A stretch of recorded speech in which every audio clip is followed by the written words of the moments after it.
ശിവനെ കാണേണ്ടത് എവിടെയാണ്? ശിവം ആത്മനി പശ്യന്തി. എവിടെ കാണണം?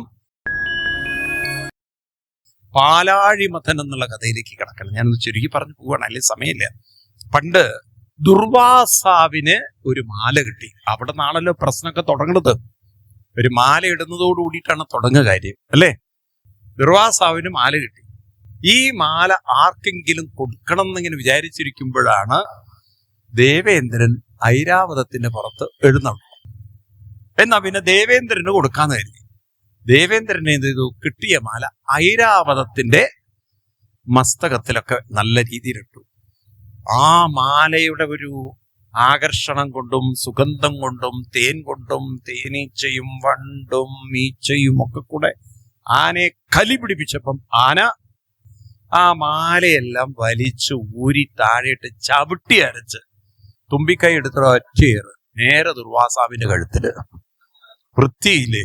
ആ മനുഷ്യനുണ്ട് തന്നൊരു മാല. ചില കുട്ടികളെ പോലെയാണ്, എന്തെങ്കിലും കളിപ്പാട്ടം വാങ്ങിച്ചു കൊടുത്താൽ 4 എണ്ണമായിട്ട് അങ്ങോട്ട് പീസാക്കി തിരിച്ചു തരുന്ന പോലെ അങ്ങോട്ട് എറിഞ്ഞു കൊടുത്തു. ദുർവാസാവിന് കലിമൂത്തു. ദേവേന്ദ്രനെയാണ് ശപിക്കേണ്ടത്, പക്ഷെ മൊത്തം ദേവന്മാർക്ക് ശാപം കൊടുത്തു. എന്ത്? ജരാനരയും വാർദ്ധക്യവും വരട്ടെയും. ഇന്ദ്രൻ കാൽക്കലൊക്കെ വീണു, എങ്ങനെങ്കിലും ഈ ജരാനരയിൽ നിന്ന് രക്ഷിക്കണമെന്ന്. ദുർവാസാവ് പറഞ്ഞു, എനിക്ക് ശപിക്കാനേ അറിയുള്ളൂ, മാറ്റാൻ അറിയില്ല. അതായത് ചിലർക്ക് കുഴപ്പമുണ്ടാക്കാനേ അറിയുള്ളൂ, അത് പരിഹരിക്കാൻ അറിയില്ല.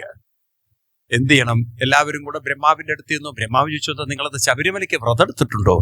അതിനെല്ലാം താടിയൊക്കെ നീട്ടി എല്ലും കോലും തോലൊക്കെ ആയിട്ട് ഇങ്ങനെ വന്നിരിക്കുന്നു. അല്ല, ഞങ്ങൾക്കൊരു ശാപം കിട്ടിയെന്ന്. ദുർവാസാവ് പണി തന്നിരിക്കുകയാണ്. എങ്ങനെയെങ്കിലും ഇതൊന്നും ഞങ്ങളെ മോചിപ്പിച്ചില്ലെങ്കിൽ അസുരന്മാരെ ആക്രമിക്കും. ഈ ബ്രഹ്മാവ് ആലോചിച്ചൊരു പിടിയില്ല. പിന്നെ അവര് ഭഗവാന്റെ അടുത്ത് ചെന്ന് സ്തുതിച്ചു എന്നൊക്കെയാണ്. പാലാഴി ചെന്ന് പ്രാർത്ഥിക്കുന്നു, പുരുഷസൂക്തം ചൊല്ലി, ഇതൊക്കെയാണ് കഥകള്. ഏതായാലും ഭഗവാൻ വഴി പറഞ്ഞു കൊടുത്തു. നിങ്ങള് മന്ധരപർവ്വതം കൊണ്ട് പാലാഴിയിലിട്ട് വാസുകിയെ കൊണ്ട് കയറാക്കി കടഞ്ഞതിൽ നിന്നും അമൃത് അത് കുടിച്ചാൽ നിങ്ങളുടെ പ്രശ്നം പരിഹരിക്കപ്പെട്ടു. അല്ല, ഈ പറയുന്നത് ഇപ്പൊ ആരാ വലിക്കാൻ? ഒന്നാമത് കേരളത്തിൽ എല്ലാവരും ബംഗാളികളാ. ഇനിയിപ്പം കേരളക്കാരെന്ന് പറയുന്നത് ഒരാളെയും വലിക്കാൻ കിട്ടില്ല, കുടിക്കാൻ കിട്ടും. കേരളത്തിൽ അങ്ങനെ ഒരു ഗുണമുണ്ട്, വലിക്കാൻ കിട്ടില്ലെങ്കിലും കുടിക്കാൻ ആളെ കിട്ടും. ആരിത് വലിക്കും? ഭഗവാൻ പറഞ്ഞു, ചില സമയത്തുണ്ടല്ലോ നമ്മൾ കാര്യം നടക്കാൻ കഴുതക്കാല, അത് നിങ്ങൾക്ക് നല്ലോണം അറിയാൻ തോന്നും. അതായത് കാര്യം നടക്കാൻ അസുരന്മാരുടെയും സഹായം തേടണം. അങ്ങനെ അസുരന്മാരോട് ചെന്ന് പറയുക, അവരും കൂടെ വരും. എന്തു പറയണം? 50-50 എന്ന് പറഞ്ഞാൽ എന്താണ്? ബിസ്ക്കറ്റിന്റെ പരസ്യല്ലേ. എന്ന് പറഞ്ഞാൽ എന്താണ്? കിട്ടുന്ന അമൃത് പകുതി തരാൻ. അപ്പൊ അവരും വരും, അപ്പൊ കാര്യം നടക്കുമല്ലോ. അങ്ങനെ ദേവന്മാര് കാല് പിടിച്ചു അസുരന്മാരുടെ. അപ്പൊ അവർക്കൊരു ഉറപ്പ് കൊടുത്തു, കിട്ടിയാൽ പകുതി. അങ്ങനെ ഭഗവാൻ തന്നെ മന്ദിരത്തെ കൊണ്ടിട്ടു, വാസുകിയെ കൊണ്ടുവച്ചു. തലഭാഗം ദേവന്മാരും, ആരുടെ? പാമ്പിന്റെ. വാലുഭാഗം അസുരന്മാരും. ഈ പാമ്പ് വായ പൊളിച്ചതും അതിൽ നിന്നുള്ള ദുർഗന്ധം ഇവർക്ക് അല്ലെങ്കിലേ എണീറ്റ് നിൽക്കാൻ വയ്യ, അത്ര ക്ഷീണത്തിലാണ് അവർ. അതിൻ്റെ ഇടയിൽ ദുർഗന്ധം കൂടി അടിച്ചപ്പോ അവര് പറഞ്ഞു, തല വലിക്കാൻ പറ്റില്ല ഞങ്ങക്ക്. ഭഗവാനെ, തല വലിക്കാൻ പറ്റില്ല. നല്ല കാലം. അസുരന്മാര് അപ്പോ വാല് പിടിക്കുന്നത് നിർത്തിയിട്ട് പറഞ്ഞു, ദേവന്മാർക്കൊരു വിചാരമുണ്ട് ഞങ്ങൾ വാല് പിടിക്കുന്നവരാണെന്ന്. ആ മോഹം മനസ്സിൽ വെച്ചാൽ മതിയെന്ന്. ഞങ്ങൾ അങ്ങനെ ആരുടെയും വാല് പിടിക്കില്ല. ഭഗവാൻ പറഞ്ഞു, സാരില്ലേ അസുരന്മാരെ, അവർക്കൊരു തെറ്റുപറ്റി, നിങ്ങൾ പോയി തല പിടിച്ചോ, അവര് വാല് പിടിച്ചോളൂ എന്ന്. കാര്യം നടന്നാ പോരെ. ഇവിടെ ദേവന്മാർക്ക് തലയും വേണ്ട, അസുരന്മാർക്ക് വാലും വേണ്ട. ഈ എക്സ്ചേഞ്ച് ചെയ്തു. അത് കഴിഞ്ഞ് വലിക്കുമ്പോഴാണ് അവർക്ക് മനസ്സിലായത്, പർവ്വതം കാണാല്ലേ, വെറും പാമ്പിനെയാ വലിക്കുന്നത്. അതുകൊണ്ട് ഇപ്പൊ എന്താ കാര്യമുള്ളത്? അപ്പോഴേക്കും ഭാവം ഭഗവാൻ മറ്റൊരു അവതാരത്തെ എടുത്തു, കൂർമ്മ അവതാരത്തെ എടുത്ത് ആ പർവ്വതത്തെ എടുത്ത് പൊക്കി. പിന്നെ ആ വലിയിൽ നിന്ന് പുറത്തു വന്നതാണ് കാളകൂട വിഷം. അതാരെങ്കിലും സ്വീകരിച്ചിട്ടില്ലെങ്കിൽ ഭൂമി തന്നെ നശിച്ചു പോകുമെന്ന് പറഞ്ഞപ്പോ അസുരന്മാര് പറഞ്ഞു, കരാറ് മറ്റതിന് ഇതിനില്ല, അതുകൊണ്ട് ആ സാധനമായിട്ട് ഇങ്ങോട്ട് വരണ്ട. ദേവന്മാർക്കും ഇത് സ്വീകരിക്കാനുള്ള ധൈര്യമില്ല. എല്ലാവരും നോക്കി ആരാ സ്വീകരിക്കുകയാണ്. പാവം പരമശിവൻ ഒരു ഭാഗത്ത് ധ്യാനനിരതനായിട്ടിരിക്കുന്നു. എല്ലാവരും കൂടി ചെന്ന് ഈ കാളകൂട്ട വിഷയത്ത് പരമശിവനെ ഒന്ന് സ്തുതിച്ചു. ദേവദേവേശ, കരുണാമയനായിട്ടുള്ള ഭഗവാനെ, ഞങ്ങളെ രക്ഷിക്കണം. ഭഗവാൻ ആ കാളകൂടത്തെ വാങ്ങിച്ച് അഭക്ഷയൻ മഹാദേവ. ഭഗവാൻ എന്ത് ചെയ്തു? ആ കാളകൂടത്തെ എടുത്ത് കഴിച്ചു. പിന്നെന്താ ഉണ്ടായത്?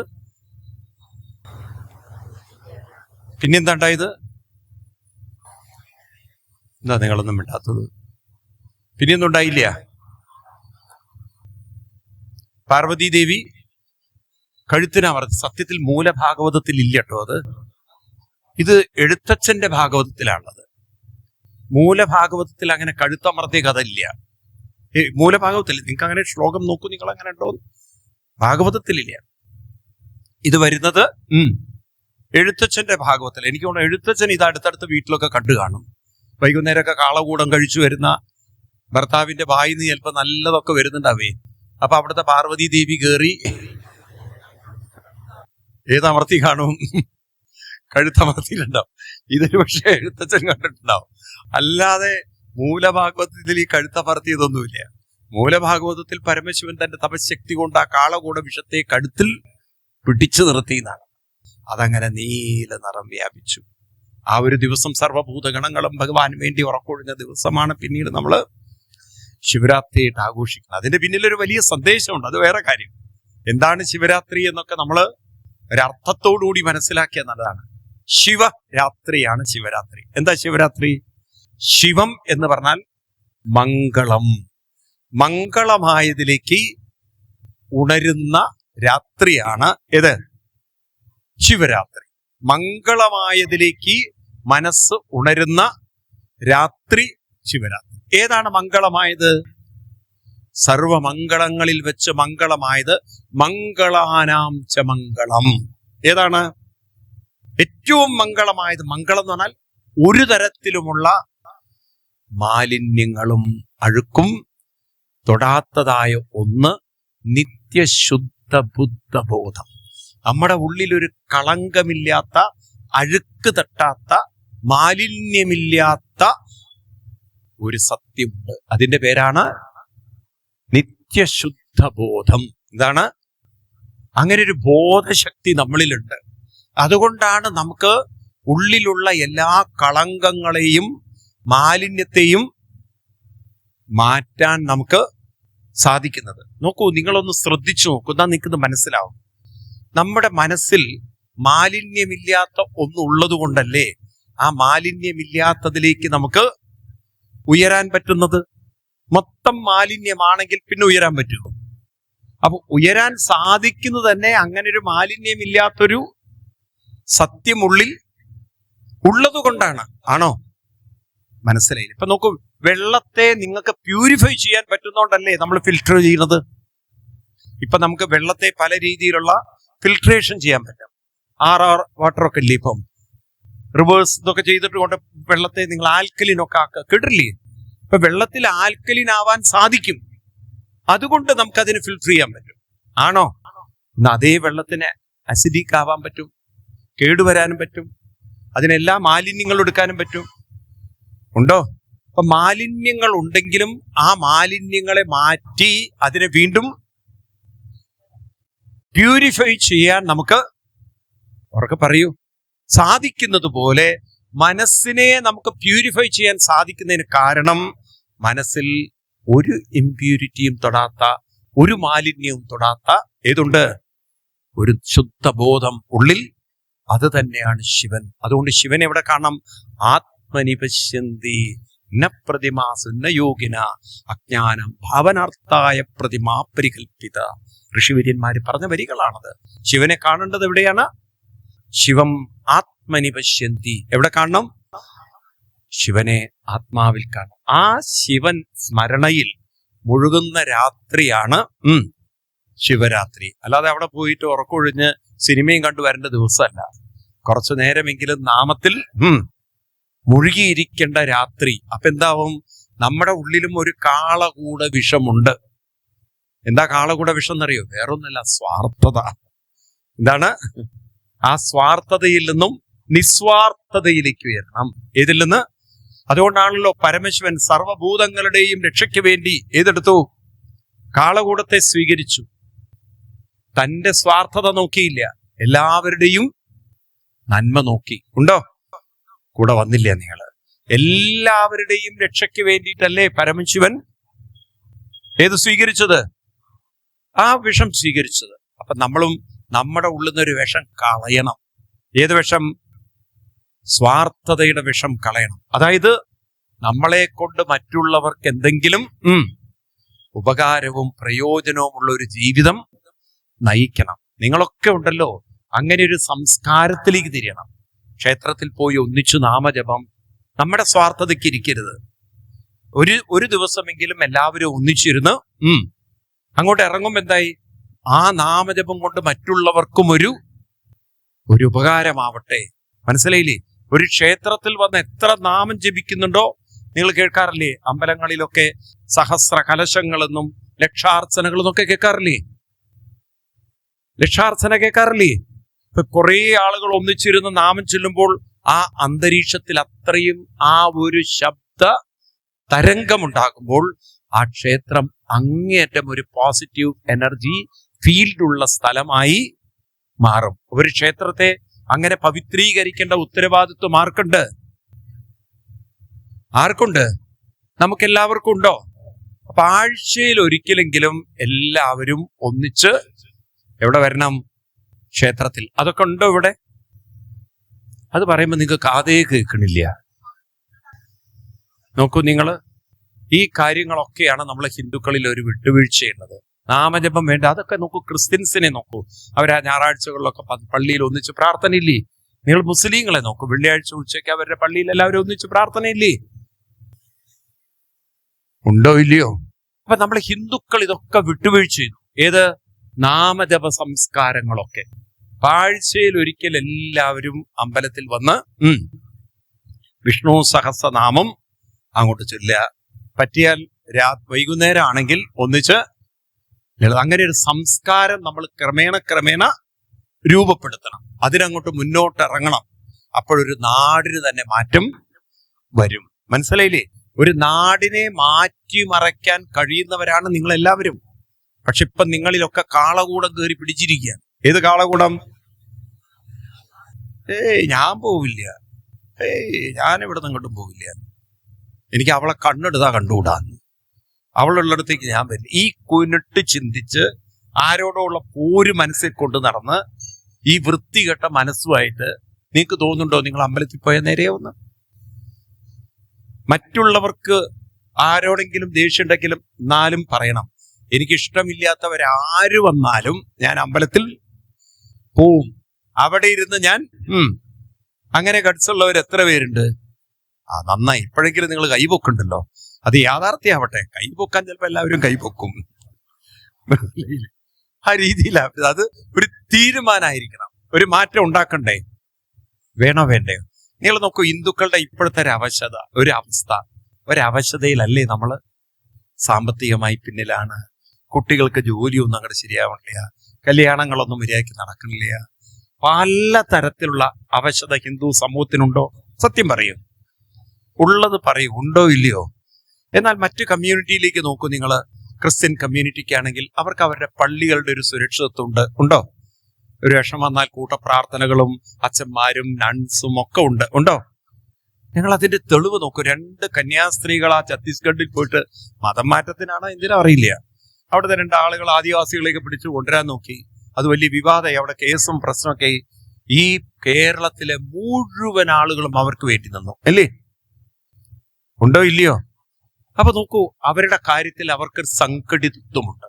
മുസ്ലിങ്ങൾക്കും അതുണ്ടോ? ഉണ്ടോ?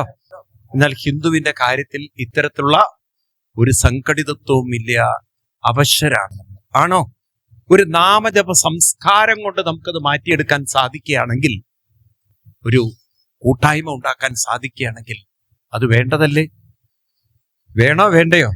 അങ്ങനെ ഒരു നാമജപ സംസ്കാരം നിങ്ങൾ കൊണ്ടു നടന്നാൽ ക്രമേണ അതിനൊരു വലിയ മാറ്റം ഉണ്ടാവും. നാളത്തെ കുട്ടികൾക്കുണ്ടല്ലോ, നിങ്ങളോടുള്ള ബഹുമാനവും ആദരവും വളരെ കൂടുതലായിരിക്കും. കാരണം നാമജപത്തിന് അങ്ങനെ ഒരു ആകർഷണ ശക്തിയാണ്. ഇപ്പൊ നോക്കൂ, കുറെ പേരെങ്കിലും അയ്യപ്പസ്വാമിയോട് ഭക്തിയുള്ളവരായത് അയ്യപ്പസ്വാമിയുടെ പ്രതിഷ്ഠ ഉള്ളത് കൊണ്ട് മാത്രമല്ല, വൃശ്ചിക മാസത്തിലെ ശരണം വിളിയും അന്നത്തെ ഭജനകളുമാണ്. ആ സംസ്കാരം പലരുടെയും രക്തത്തിൽ ലയിച്ചു കിടക്കുന്നത് കൊണ്ടാണ് അങ്ങനെ ഒരു ഭക്തി അയ്യപ്പനോട് തോന്നിയത്. ആണോ അല്ലയോ? ആണോ? നോക്കൂ നിങ്ങള്, ഇവിടെ സുബ്രഹ്മണ്യ സ്വാമിയുടെ ക്ഷേത്രങ്ങളുണ്ട്, ഗണപതി ക്ഷേത്രങ്ങളുണ്ട്. പക്ഷെ അങ്ങനെ ഒരു ആരാധനാ സമ്പ്രദായം വരാത്തത് കൊണ്ട് നമുക്ക് അങ്ങനെ ഒരു തീവ്രത തോന്നാറില്ല. അവിടേക്കൊക്കെ ഉണ്ടോ? എന്നാൽ അയ്യപ്പസ്വാമിയോടൊരു വൈകാരിക ബന്ധം ഉണ്ടോ ഇല്ലയോ? ഇതുപോലെയാണ് ഗുരുവായൂരപ്പനോട്. കാരണം ഭഗവാന്റെ കുറെ നമ്മള് ജ്ഞാനപ്പാന കേൾക്കുന്നു, പൂന്താനത്തിന്റെ സുന്ദരമായ ജ്ഞാനപ്പാനയും അതുപോലെ തന്നെ എഴുത്തച്ഛന്റെ ഹരിനാമകീർത്തനൊക്കെ കേട്ട് വളർന്നിട്ടുള്ളവരാണ്. ആണോ? പറയൂ. അപ്പൊ അങ്ങനെ കേട്ട് കേട്ട് ആ ഗുരുവായൂരപ്പനോടൊരു വൈകാരികമായൊരു ബന്ധം വന്നു. അതുകൊണ്ടാണ് ഗുരുവായൂരിലെത്തുമ്പം ഒരാവേശം ഇത്തിരി കൂടുതലായിരിക്കും. ആണോ? എന്നോടൊരു കഴിഞ്ഞ മിനിസ്ട്രിയിൽ ഒരു മിനിസ്റ്ററുടെ ഭാര്യയാണ്, അവർക്ക് ഇത്തിരി പ്രായം, എന്നോട് കണ്ടപ്പോ പറയുന്നു, എങ്ങനെയായാലും ഞാൻ അമ്പലത്തിൽ പോകും, വയ്യട്ടോ അവരെ കൊണ്ടുപോകണം, വീൽ ചെയറിലൊക്കെ കൊണ്ടുപോകണം. പക്ഷെ എനിക്ക് ആ ഗുരുവായൂരിൽ അമ്പലത്തിലെത്തിയാൽ എന്തൊന്നില്ലാത്തൊരു ശക്തിയാണത്. അതെങ്ങനെ കിട്ടി? അത് ചെറുപ്പം മുതലേ ഈ കീർത്തനങ്ങളും ഒക്കെ കേട്ട് കേട്ട് കേട്ടുണ്ടായ ഒരു ഭക്തിയാണ്. ആണോ? എന്താ ഒന്നും മിണ്ടാത്തത്? ഗുരുവായൂരപ്പനോടാണത്. കൃഷ്ണനോടാണോ എന്ന് ചോദിച്ചു കഴിഞ്ഞാൽ എത്രയോ കൃഷ്ണക്ഷേത്രം ഉണ്ട്, അവിടേക്കൊന്നും അങ്ങനെ ഒരു മനസ്സ് പോവില്ല. എന്നാൽ ഗുരുവായൂരപ്പനോട് അത് വളരെ കൂടുതലാണ്. ഇപ്പോഴാണെങ്കിൽ നാരായണീയം കൂടി വന്നപ്പോ അതിൻ്റെ ഒരു തീവ്രത കൂടി വരികയാണ്. ഇതൊക്കെ നമുക്ക് കാണാൻ സാധിക്കുന്നുണ്ട്. അപ്പൊ ഒരു കാര്യം വ്യക്തല്ലേ, നാമജപ സംസ്കാരങ്ങളിലൂടെ നമുക്ക് ഒരു ആത്മീയമായ ബന്ധം ശക്തിപ്പെടുത്താൻ സാധിക്കും. വേണോ? സാധിക്കട്ടെ. ഏതായാലും കാളകൂട വിഷം എന്നാൽ സ്വാർത്ഥത. ശിവൻ അതിനെ കുടിച്ചു എന്ന് പറഞ്ഞാൽ ശിവമയമായാൽ ആ കാളകൂട വിഷത്തിന് സ്വാർത്ഥതയ്ക്ക് അവിടെ പ്രസക്തി ഉണ്ടാവില്ല. കാരണം എല്ലാവരും ആരിലേക്ക് ഉയരുന്നു? കാളകൂടത്തിലേക്കല്ല ഉയരുന്നത്, ശിവനിലേക്ക് ഉയരുന്ന രാത്രിയാണ് ശിവരാത്രി. നമ്മളിപ്പോ രാത്രി ആരിലേക്കാണ് ഉറങ്ങുന്നത് എന്നറിയോ? നിങ്ങൾ രാത്രി കടന്നുറങ്ങുമ്പോൾ ശിവന്റെ കൂടെ അല്ല പോകുന്നത്, നിങ്ങളുടെ സ്വാർത്ഥതയുടെ കൂടെയാണ്. കാലത്തെണീക്കുമ്പോൾ നിങ്ങൾ ആരെയും കൊണ്ടാ വരുന്നത്? ശിവനെയും കൊണ്ടാണോ വരുന്നത്? സ്വാർത്ഥതയും കൊണ്ടാണോ വരുന്നത്? കൂടെ വന്നില്ലേ നിങ്ങൾ? ഇപ്പോൾ നമ്മൾ കിടന്നുറങ്ങുമ്പോൾ ഇപ്പോൾ നമ്മുടെ രാത്രി ശിവരാത്രിയല്ല. ഏത് രാത്രിയാണ്? സ്വാർത്ഥരാത്രിയാണ്. കാരണം രാവിലെ എണീറ്റ് വരുമ്പോൾ കൊണ്ടുവരുന്നത് ആ സ്വാർത്ഥതകളൊക്കെ തന്നെയാണ്, അഹങ്കാരവും ധാർഷ്ട്യവും ഒക്കെ തന്നെയാണ്. ആണോ? എന്നാൽ ആരിലേക്ക് ഉണരുന്ന രാത്രി വരണം? ശിവനിലേക്ക് വരുന്ന എന്ന് പറഞ്ഞാൽ ശിവനോടൊപ്പം ഉറങ്ങാനും. ശിവൻ എന്നാണ് വേറെ അർത്ഥം എടുക്കരുത്, ഉള്ളിലുള്ള ശിവനെ ഓർത്തത്, ഇനിയിപ്പം വേണ്ടാത്ത അർത്ഥം എടുക്കരുത്. ശിവനോടൊപ്പം ഉറങ്ങാനും. സ്വാമി പറഞ്ഞിട്ട് ശിവനോടൊപ്പം കിടന്നുറങ്ങണം എന്ന്, മനസ്സിലായില്ലേ? ശിവനോടൊപ്പം ഉറങ്ങാനും ശിവനോടൊപ്പം ഉണരാനും സാധിക്കുന്ന ജീവിതം വരണം. അതാണ് നിസ്വാർത്ഥത. അതാണ് നിസ്വാർത്ഥത. അപ്പൊ ശിവൻ ആരാണ്? ശിവൻ നാമമാണ്. കാളകൂടം സ്വാർത്ഥതയാണ്. അതവിടെ പിടിച്ചു നിർത്താൻ സാധിക്കണം. സ്വാർത്ഥത ഒരിക്കലും പോവില്ല, അതവിടെ കിടക്കും. പക്ഷെ അതിനെ നമ്മുടെ ഹൃദയത്തിലേക്ക് ചേരാൻ നമ്മൾ ഒരിക്കലും അനുവദിക്കണം. തലയിലും നിൽക്കരുത്, ഹൃദയത്തിലും നിൽക്കരുത്. എവിടെ നിർത്തണം? കഴുത്തിൽ അവിടെ പിടിച്ചു നിർത്തിക്കൊള്ളണം. അതാണ് ആ തപസ്സിന്റെ ശക്തി, ജപത്തിന്റെ ശക്തി എന്ന് പറയുന്നത്. ഇപ്രകാരം വീണ്ടും അവർ വലിക്കാൻ തുടങ്ങി. ആ വലിയിൽ നിന്ന് പിന്നീട് ലക്ഷ്മീദേവി വന്നു. ലക്ഷ്മീദേവിയെ കണ്ടപ്പം അസുരന്മാര് പറഞ്ഞു വന്നോളൂ. കാരണം ലക്ഷ്മി അല്ലേ, ആരെങ്കിലും വിടുവോ? എല്ലാവർക്കും മോഹം, അസുരന്മാർക്ക് ഇത്തിരി ഒരു മോഹം. അപ്പൊ ലക്ഷ്മി ദേവി വരണമാലിയിട്ടാണ് വരുന്നത്. ദേവി എങ്ങനെ നോക്കി, എന്നെ അങ്ങനെ മൈൻഡ് ചെയ്യാത്തവർ വല്ലവരും ഉണ്ടോ എന്ന്. അപ്പൊ അങ്ങനെ നോക്കുമ്പോൾ മഹാവിഷ്ണു ദേവി അത്ര ഗൗനിക്കാതെ അവിടെ ഇരിക്കുന്നു. ദേവി ചെന്ന് മാല ആരെ കഴുത്തിലിട്ടു? മഹാവിഷ്ണുവിന്റെ. അന്നു മുതൽ മഹാലക്ഷ്മി ആരുടെ പത്നിയായി? മഹാവിഷ്ണുവിന്റെ. ഇനി ഓർത്തോളൂ, ഈ പണത്തിന് വേണ്ടി ജീവിക്കുന്നവർക്ക് എന്നും കഷ്ടകാലായിരിക്കും. എന്താ കാരണം? ഈ പണം എന്ന് പറയുന്നതുണ്ടല്ലോ, അപ്പോഴേക്കും ഇൻകം ടാക്സ് ഉപദ്രവിക്കും, അപ്പോഴേക്കും ED CD എന്നൊക്കെ പറയുന്ന സാധനങ്ങളില്ലേ ഉണ്ടോ? അതെന്താ അവർക്ക് ഇത്ര ബുദ്ധിമുട്ട് വരുന്നത്? കാരണം ഈ ലക്ഷ്മിയുടെ പിന്നാലെ പോകുന്നത് വിഷ്ണുവിന് ഇഷ്ടപ്പെടില്ല. മനസ്സിലായില്ല? തന്റെ ഭാര്യയുടെ പിന്നാലെ പോകുന്നത്, വേറൊരാള് പോകുന്നത് ഏതെങ്കിലും ഭർത്താവിന് ഇഷ്ടപ്പെടുവോ? ഇഷ്ടപ്പെടുവോ? അപ്പോ ഇവിടെ തന്റെ ഭാര്യയായ ലക്ഷ്മിയുടെ കൂടെ ആരെങ്കിലും പോകുമ്പോൾ വിഷ്ണു ഭഗവാൻ പറയും, നിനക്ക് ഞാൻ വെച്ചിട്ടുണ്ട് എന്ന്. എന്നാ നിങ്ങൾ വിഷ്ണുവിന്റെ കൂടെ പോയാൽ രണ്ടും കിട്ടും, വിഷ്ണുവിനെയും കിട്ടും. അതാണ് കൃഷ്ണൻ പറയുന്നത്, അനന്യാ ചിന്തയന്തോ മാം യേ ജനാ പരിവാസതേ തേഷാം നിത്യാഭിയുക്താനാം യോഗവും കിട്ടും ക്ഷേമവും കിട്ടും. യോഗക്ഷേമം വഹാമ്യഹം. അതുകൊണ്ട് നാമജപത്തിൽ ഊന്നിക്കൊണ്ട് നിങ്ങളെ ജീവിതം കൊണ്ട് നടക്കൂ, ഭഗവാനെയും കിട്ടും. അവന് വെറും പണി, ജോലി, പൈസ പൈസ, ജോലി ജോലി എന്ന് തലവേദന ഉണ്ടാവുള്ളൂ. കാരണം മഹാവിഷ്ണു കല്ലെടുത്തെറിയും. എടാ, നീ എന്റെ ഭാര്യയുടെ പിന്നാലെ ഓടുകയാണ്, അങ്ങനെ നിന്നെ ഞാൻ ഓടാൻ സമ്മതിക്കില്ല. മനസ്സിലായില്ലേ? ഇതൊക്കെ ഇത്തിരി കഥാരൂപത്തിലാണെങ്കിലും അതിലൊക്കെ ഇത്തിരി സന്ദേശങ്ങൾ ഒളിഞ്ഞിരിക്കുന്നുണ്ട്. ഇതൊക്കെ ഉൾക്കൊള്ളാൻ സാധിച്ചാൽ നല്ലതാണ്. ഏതായാലും ഇങ്ങനെ വീണ്ടും വലി തുടങ്ങി. എന്ത് വലിയാണ്? കയറുവലി കേട്ടോ. അല്ല, ഈ വലി എന്ന് പറഞ്ഞാൽ വേറെ അർത്ഥം എടുക്കരുത്. ഇങ്ങനെ വലി തുടങ്ങി. അതിൽ നിന്ന് വരുന്നു ലക്ഷ്മി കഴിഞ്ഞ് താരാദേവി, തുളസീദേവി, പിന്നീട് ഒരു മദ്യം വന്നു, വാരുണി മദ്യം. ഏതാണ് ഇത്? കേരള ഗവൺമെന്റ് ഏറ്റെടുത്തു. അവര് പറഞ്ഞു, ഞങ്ങളത് ബോട്ടിലാക്കി കൊടുത്തോളാം. അങ്ങനെയാണ് ഈ ബീവറേജ് തുടങ്ങിയത്. അങ്ങനെ അത് അവര് കൊണ്ടുപോയതാണ്. പിന്നീട് അതിൽ നിന്നും അമൃത കലശവുമായി ആ ധന്വന്തരി മോഹിനി രൂപത്തിൽ വന്ന് കൊടുത്തു. അമൃത കലശം കണ്ടതും അസുരന്മാര് അവർക്ക് തല പിടിച്ചതിന്റെ അസഹ്യതണ്ടേ. കാരണം കഷ്ടകാലത്തിന് ചോദിച്ചും മേടിച്ചു, അതങ്ങനെ ഭ്രാന്ത് പിടിച്ചിരിക്കുകയാണ്. അവരാ തലവിടലും അമൃത കലശം എടുക്കലും ഒറ്റോട്ടവും. ദേവന്മാരുണ്ട് വാലും പിടിച്ച് അങ്ങനെ വായും പൊളിച്ചിരിക്കണു. ഭഗവാൻ പറഞ്ഞത്, വിടണ്ടേ ദേവന്മാരെ, ഇത് വിട്ടിട്ട് അത് പിടിക്കണ്ടേന്ന്. ആരും പറഞ്ഞില്ല എന്ന്. എന്നാ പിടിച്ചോണ്ടിരുന്നോളൂ എന്ന്. ആ കൃത്യസമയത്ത് അതിനുള്ളൊരു ബുദ്ധി ആർക്കുണ്ടായില്ല? ദേവന്മാർക്കുണ്ടായില്ല. അപ്പോഴേക്കും എല്ലാവരും കൂടി കരഞ്ഞു, ഭഗവാൻ ഏതൊരു വേണ്ടി കഷ്ടപ്പെട്ടു ഞങ്ങള്. ഉടനെ ഭഗവാൻ അവിടെ നിന്നും ഏത് രൂപമെടുത്തു? മോഹിനി രൂപമെടുത്തു. ആ മോഹിനി ദേവി അവിടെ നിന്ന് നേരെ ആരെടുത്ത് പോയി? MLA-യുടെ അടുത്തേക്കല്ല, അസുരന്മാരുടെ അടുത്തേക്ക് പോയി. ആരടുത്തേക്ക്? കാരണം ഇപ്പൊ മോഹിനിമാർ MLA-മാരുടെ അടുത്തേക്ക് പോകുന്ന കാലാണ്. അതല്ലേ ഇപ്പൊ പത്രവാർത്തകളൊക്കെ നമ്മൾ കാണുന്നത്. നേരെ ആരടുത്തേക്ക് പോയി? ആരടുത്തേക്ക് പോയി? അസുരന്മാരുടെ അടുത്തേക്ക് പോയി. അസുരന്മാരീ കുണുങ്ങിയും കൊഞ്ചിയും ഒക്കെ വരുന്ന ദേവിയെ കണ്ടപ്പോ അവർക്ക് നാളറിയണം, നക്ഷത്രം അറിയണം, പ്രായം അറിയണം, കെട്ടിയിട്ടുണ്ടോന്നറിയണം, കെട്ടാൻ താല്പര്യമുണ്ടോന്ന് അറിയണം. ഭഗവാൻ ആ ഗോഷ്ഠിയൊക്കെ കാണിച്ച് ഒക്കെ മോഹണ്ട് എന്ന് കണ്ടപ്പം അമൃത് മറന്നു ഈ പാവം. എല്ലാവരും ഇവിടെ വായിൽ നോക്കിയിരിക്കുക, എങ്ങനെയെങ്കിലും ദേവി ഒന്ന് സ്വന്താക്കാൻ പറ്റുമോ എന്നാണ് അവരുടെ ആലോചന. അപ്പൊ ദേവി പറഞ്ഞു, അങ്ങനെ ആവാം, എന്നെ കെട്ടുന്നതിലൊന്നും വിരോധം, പക്ഷെ ഇത്ര ആൾക്കാരെ കെട്ടാൻ പറ്റില്ലല്ലോ. അപ്പോഴവരൊരു തീരുമാനം പറഞ്ഞു. എന്നാ ദേവി അമൃത് വിളമ്പുമ്പോ ഒരാളെ തെരഞ്ഞെടുത്തു.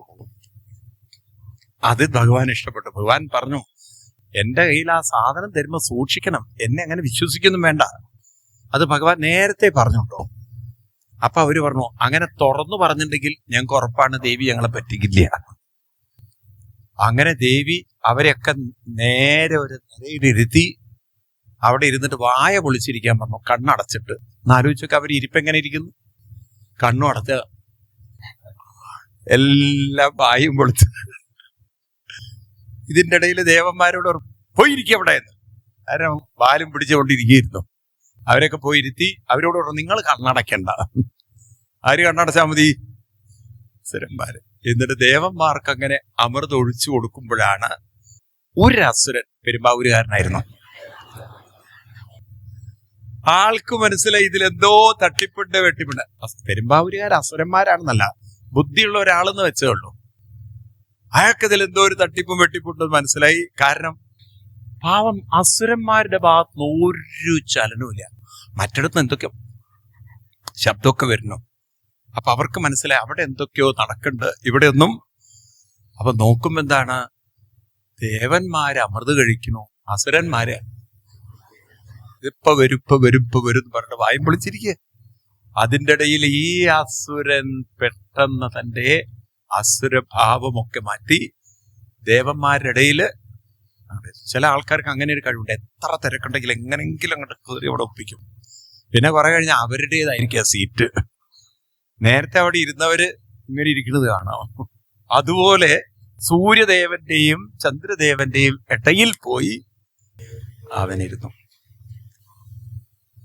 തങ്ങളുടെ ഇടയിൽ വന്നിരിക്കുന്നവൻ ഒരു അസുരനാണെന്ന് പറയുമ്പോഴേക്കും അമൃത് അവന്റെ വായിലേക്ക് വീണുപോയി. ഉടനെ ഭഗവാൻ ചക്രം കൊണ്ട് മുറിച്ചു കളഞ്ഞു. ഇത്രയും ഭാഗം അമൃത് തട്ടിയത് കൊണ്ട് അവന്റെ വായും തുറന്നു, കഴുത്തും തുറന്നു. പിന്നെ അങ്ങോട്ടൊന്നുമില്ല. അവൻ ആ ജീവനോടെ നിലനിന്നു. അന്നു മുതൽ അവന് സൂര്യനും ചന്ദ്രനും ശത്രുക്കളായി. ഇവന്റെ ജോലി എന്താണ്? ഇവരെ വിഴുങ്ങ, ഇവർക്ക് മറയുണ്ടാക്കുക. ഈ മറയാണ് നമ്മള് സൂര്യഗ്രഹണമായിട്ടും ഇങ്ങനെയൊക്കെയുള്ള കഥകൾ ഒരു ഗംഭീരമായി അവതരിപ്പിച്ച സൂര്യഗ്രഹണത്തെയും ചന്ദ്രഗ്രഹണത്തെയൊക്കെ പറയുന്ന ഒരു മഹർഷി. ഈ രണ്ടാണ് ഇവന്റെ രണ്ട് ഭാഗങ്ങളെയാണ് രാഹുവായും കേതുവായും അവതരിപ്പിക്കുന്നത്. എന്താണ് ഈ കഥ? നിൽക്കട്ടെ, നമ്മൾ ഇനി കഥയിലേക്ക് കടക്കാം, കാര്യത്തിലേക്ക് കടക്കാം. എന്താണ് അമൃതമഥനം? നമ്മൾ ഈ കഥ കേൾക്കുമ്പോൾ പണ്ട് എവിടെയോ നടന്ന കഥയായിട്ട് നമുക്ക് തോന്നരുത്. ഈ കഥ നമ്മളിൽ തന്നെ ഉള്ളൊരു കഥയാണ്. ദേവൻ എന്നാൽ ശ്രദ്ധിക്കുക, നമ്മളിലെ ദൈവീകമായ ശ്രദ്ധയാണ് ദേവൻ. ആരാണ്? ദൈവീകമായ സദ്ഗുണങ്ങൾ ദേവന്മാരാണ്. നമ്മളിൽ എല്ലാവരിലും നിസ്വാർത്ഥതയുണ്ട്, നമ്മളിൽ എല്ലാവരിലും ദയയുണ്ട്, കാരുണ്യമുണ്ട്, വാത്സല്യമുണ്ട്. ഉണ്ടോ? അപ്പം എന്ത് വേണം? നമ്മുടെ ശ്രദ്ധ ഇതിലേക്ക് തിരിയണം. പക്ഷേ നമ്മുടെ ശ്രദ്ധ മിക്കവാറും ആരുടെ കൂടെ പോയി കളയും? സ്വാർത്ഥത, അഹങ്കാരം, അസൂയ, മത്സരം, നമ്മുടേതായിട്ടുള്ള ദീനതകളിലേക്ക്, ദുർബലതകളിലേക്ക് മനസ്സ് പോകും. നമ്മളിലുള്ള ദുർബലതയുടെ പേരാണ് ആസുരികത. കാമം, ക്രോധം, ലോഭം, മോഹം, മതം, മാത്സര്യം, അസൂയ, ദ്വേഷം, ഇതൊക്കെ അസുരന്മാരാണ്. എന്നാൽ ഇപ്പുറത്ത് നമ്മളിൽ നല്ല സദ്ഗുണങ്ങൾ, നിസ്വാർത്ഥത, നല്ലത് ചെയ്യാനുള്ള മനസ്സൊക്കെ ഉണ്ട് നമ്മളിൽ. പക്ഷെ പലർക്കും ആ നല്ലതിലേക്ക് അങ്ങോട്ട് തിരിയാനുള്ളൊരു മനോബലം അവർക്ക് പറയൂ ഇല്ല. അപ്പൊ നല്ലതിലേക്ക് മനസ്സിനെ തിരിച്ചെടുക്കാനുള്ള മഥനത്തിന്റെ പേരാണ് പാലാഴി മഥനം. എന്ന് പറഞ്ഞാൽ എന്താണ്? ഇവിടെ ആരാണ് മഥനം ചെയ്യേണ്ടത്?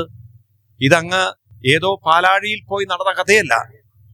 മഞ്ജീരം മഞ്ജുനാഥൈരിവപദഭജനം ക്ഷേയയിത്യാലബന്ധം പാദാഗ്രം ഭ്രാന്തിമജ്ജ പ്രണതജനമനോ മന്ദരോദ്ധാരകൂർമ്മം മനോമന്ദരോദ്ധാരകൂർമ്മം. എവിടെയാണ് ഈ മഥനം നടക്കേണ്ടത്? മനോമന്ദരോദ്ധാരകൂർമ്മം. എന്റെ വരികളല്ല, ഭട്ടതിരിപ്പാട് പറഞ്ഞിരിക്കുകയാണ്. ഈ മഥനം എവിടെയാ നടക്കേണ്ടത്? മനോമന്ദരോദ്ധാരകൂർമ്മം ഉത്തുംഗാതാമ്രരാജ നഖരഹിമകര ജ്യോത്സ്നയാചാശ്രിതാനാം ദ്വന്ദ്വഹന്ത്രീം തതിമനുകലയേ മംഗുലീനാം. അപ്പൊ ഈ മഥനം എവിടെയാ നടക്കേണ്ടത്? പുറത്തെവിടെയല്ല. എവിടെയാണ്? ഉള്ളിൽ കടയാനുണ്ട്. മനസ്സിലാവുണ്ടല്ലോ? ഇത് നാമജപത്തിന്റെ കടയിലാണ്. നാമജപത്തിന്റെ അപ്പൊ നിങ്ങൾ ഒന്നിച്ചു നാമം ചൊല്ലുമ്പോൾ ഒരു വശത്ത് നാമജപമാകുന്ന ദൈവീകതയും മറുവശത്ത് നിങ്ങളുടെ ഉള്ളിലുള്ള ആസുരികതയും ചേരുമ്പോൾ ഈ നാമജപത്തിന്റെ ശക്തി കൊണ്ട്, നാമജപത്തിലുള്ള താല്പര്യം കൊണ്ട്, നാമജപത്തിലുള്ള നിങ്ങളുടെ സംഘം കൊണ്ട് നിങ്ങളുടെ ഉള്ളിലുള്ള ആസുരികത കുറഞ്ഞ് നിങ്ങളുടെ ഉള്ളിൽ തന്നെയുള്ള അമൃതം പുറത്തു വരും. അമൃതം എന്ന് പറഞ്ഞാൽ എന്താണ്? അമൃതത്തെ കുടിക്കുക എന്ന് പറഞ്ഞാൽ അവബോധ മനസ്സിനെ അനുഭവിക്കുക എന്നാണ് അർത്ഥം. എന്താണ്? അവബോധ മനസ്സിലേക്ക് നമ്മൾ ഉയരും. അവബോധ മനസ്സെന്ന് പറഞ്ഞാൽ സമചിത്ത മനസ്സാണ്. സമചിത്ത മനസ്സാണ് എന്ന് വെച്ചാൽ ദുഃഖം വന്നാലൊന്നും നിങ്ങളെ ബാധിക്കില്ല. അത്രമാത്രം ദുഃഖത്തിൽ നിന്നും ശ്രദ്ധയെ നാമജപത്തിൽ ഉറപ്പിച്ചു നിർത്താനുള്ളൊരു, നേരത്തെ ഗജേന്ദ്രന്റെ കാര്യമൊക്കെ പറഞ്ഞില്ലേ, വിഷമം വന്നാലും ശ്രദ്ധ എവിടെ നിൽക്കും? ശ്രദ്ധ എവിടെ നിൽക്കും? തന്റെ വിഷമങ്ങളിലല്ല നിൽക്കുക. ഏതിൽ നിൽക്കും? നാമജപത്തിൽ പിടിച്ചു നിർത്താനുള്ളൊരു അങ്ങനൊരു അവബോധം ഉണരാനുണ്ട്. ഇപ്പൊ നമ്മുടെ മനസ്സ്, നമ്മുടെ ശ്രദ്ധ നാമജപത്തിൽ നിൽക്കാത്തതിന് കാരണം നമ്മൾ ഉപബോധ മനസ്സിലാണ് നിൽക്കുന്നത്. ഉപബോധ മനസ്സ് ആസുരികവും ഏതാണ്? അത് നമ്മളെ താഴോട്ടും. അവബോധ മനസ്സ് ദൈവികവും. അതിന് അമൃതത്വം കിട്ടും. ഏതിന്? അവബോധ മനസ്സിന്. അമൃതത്വായ കൽപ്പതേ യം ഹിന വ്യഥയന്തേതേ. ഗീത 2-ാം അധ്യായത്തില് 15-ാം ശ്ലോകത്തിൽ പറയും, യം ഹിന വ്യഥയന്തേതേ പുരുഷം പുരുഷർഷഭ സമദുഃഖ സുഖം ധീരം സോ അമൃതത്വായ കൽപ്പതേ. അവർക്ക് അമൃതത്വം കൈവരിക്കാൻ സാധിക്കുന്നൊക്കെയാണ്. അപ്പൊ ഈ മഥനം എവിടെ നടക്കണം? അപ്പൊ ഈ ആഴ്ചയിൽ ഒരിക്കലൊക്കെ നിങ്ങൾ അമ്പലത്തിൽ വന്ന് നാമജപം ചെയ്യുമ്പോൾ ആ നാമജപം ദൈവീകമായ ദേവന്മാരുടെ വലിയാണ്. നമ്മുടെ ഉള്ളിൽ ആരുണ്ട്? ഉള്ള സ്വാർത്ഥതയും പോരും കുരുട്ടും ഒക്കെ ഉണ്ട്. നമ്മുടെ ഉള്ളില് ആസുരന്മാര് വലിക്കണു. നാമജപം ഒരു ദൈവീക വലിയാണ്. ഈ ആസുരികതയും ദൈവീകതയും ചേരുമ്പോൾ ഉള്ളിലുള്ള ആസുരികതയുടെ ശക്തി പറയൂ കുറഞ്ഞ് ഉള്ളിലുള്ള ദൈവീകമായ ശക്തികൾ ഉണർന്ന് എന്ത് സംഭവിക്കും? അവബോധത്തിലേക്ക് ഉയരും. വേണോ വേണ്ടയോ? ഈ ഒരു മാനസികാവസ്ഥ നമുക്ക് കൈവരിക്കാൻ സാധിക്കും എന്ന് ഓർമ്മിപ്പിക്കുകയാണ്.